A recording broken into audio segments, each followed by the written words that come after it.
Absinthium is homeopathic medicine. A perfect picture of epileptiform seizure is produced by this drug.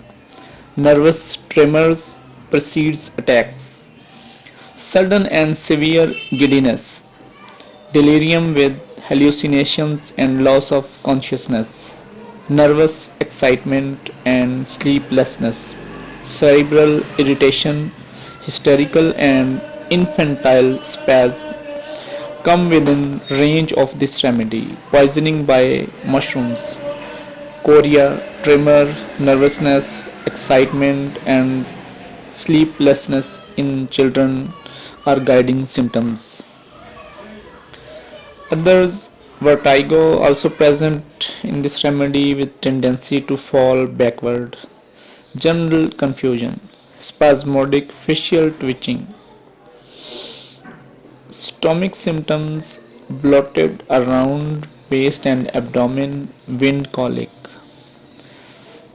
sexually darting pain in right ovary, spermatoria with relaxed and feebled parts, premature menopause. Potency of this remedy used normally first to 6 potency. You can compare this remedy with Artemisia vulgaris, Cicuta cina, and hydrocyanic acids. Absinthium homoeopathic medicine है जिसको हम normally